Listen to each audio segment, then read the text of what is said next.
नमस्कार मंडळी. तर आज आपण पाहणार आहोत आई तुळजाभवानी मातेचा 233वा एपिसोड रिव्ह्यू. तर इकडे सोनारदादा जगदंबाच्या कान टोचत असतो तेव्हा त्याला गंगाईचा नवरा थांबवतो आणि म्हणतो की सोनारदादा, तुम्हाला राग तर येणार नाही ना?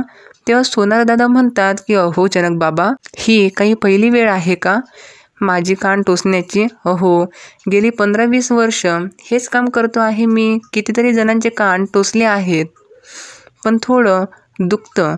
पण जर रक्त थोडंसं येतं कधी कधी, पण त्याचं काहीही त्रास होणार नाही बघा तुम्ही, काहीही काळजी करू नका. तेव्हा जनक बाबा म्हणतात की तसं नाही. पण तितकेच गंगाई म्हणते, जगदंबा घाबरत नाही आहे, तरी तुमचा जीव वर खाली होतो. तुम्ही लक्ष देऊ नका दादा, तुम्ही फक्त कान टोचा. मग सोनारदादा म्हणतो की कमाल आहे या पोरीची. तेव्हा गंगाई म्हणते की का हो, काय झालं? तेव्हा सोनारदादा म्हणतात की बघा किती हलक्या हाताने कान टोचले तरी थोडं दुखतं, मुली रडतात. पण हे तुझी पोर उलटच आहे, कान टोचताना हसते बघ, आणि कानाला रक्त पण नाही. मग जनक बाबा सोनारदादाचे सन्मान करतात. नंतर तो तिथून निघून जातो. जनक बाबा जगदंबाला विचारतात की तुला दुखलं तर नाही ना? तेव्हा ती म्हणते की नाही बाबा. तेव्हा ते म्हणतात की कान टोचले तेव्हा दुखलं नाही, तरी ते म्हणते नाही. नंतर जेव्हा जगदंबा एकटी खेळत असते तेव्हा तुळजाभवानी तिथे प्रकट होते आणि तिला एक दोरा देते. इकडे महिषासूर दुर्मुखाला आवाज देतो, हा कसला गदारोळ आहे? शोधाशोध कसली सुरू आहे तिथली?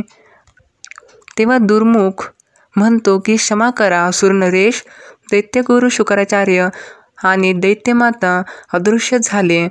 तेव्हा महिषासूर म्हणतो की काय बोलतोस काय तू? अरे, दैत्यगुरु शुक्राचार्य यज्ञाला बसले आहेत. आमच्याशी दुस्साहस कोण करत आहे याचा शोध घेत आहे ते.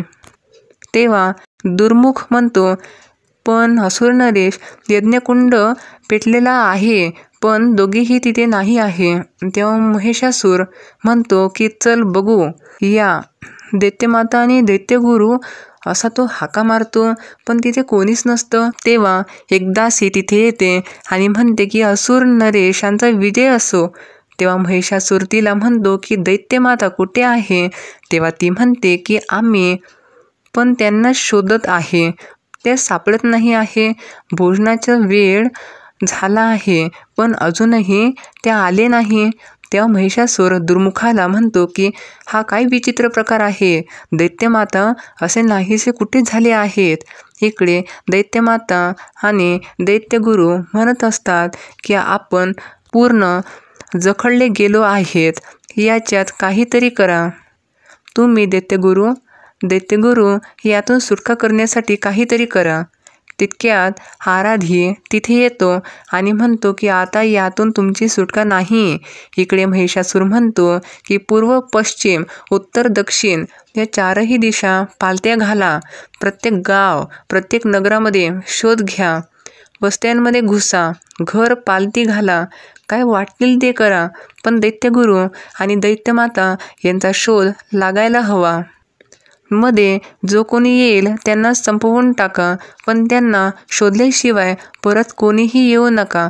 नंतर त्याचे सैनिक सगळे शोधायला निघतात आणि दुर्मुख म्हणतो की असुर नरेश, तुम्ही चिंता करू नका, मी त्यांना शोधून काढल्याशिवाय परत येणार नाही.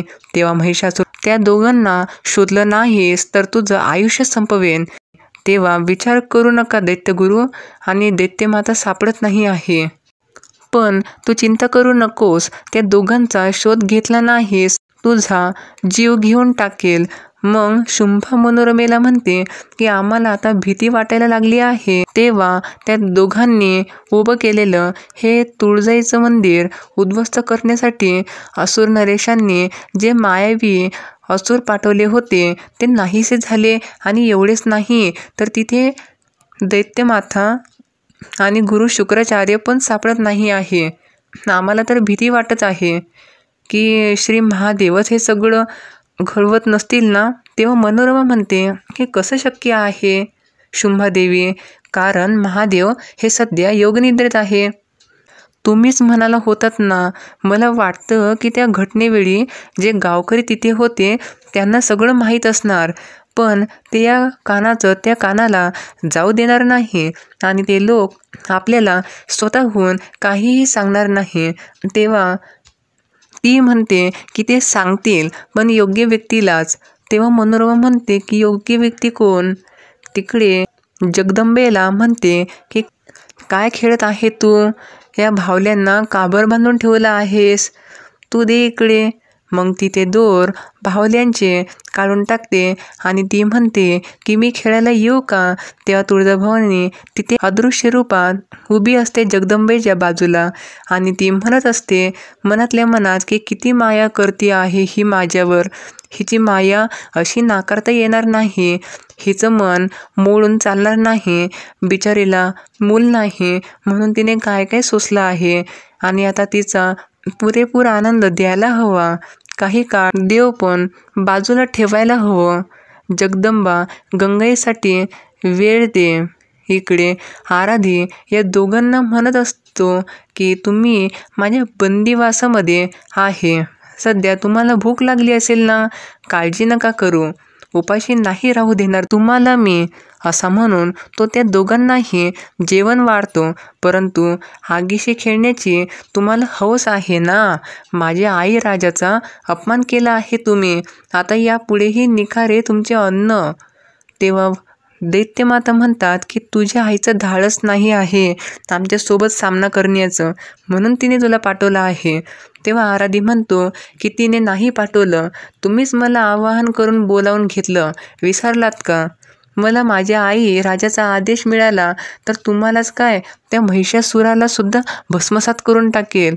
पण मला माझी आई तुळजाभवानी सध्या दिसत नाही आहे, मी तिला शोधत आहे.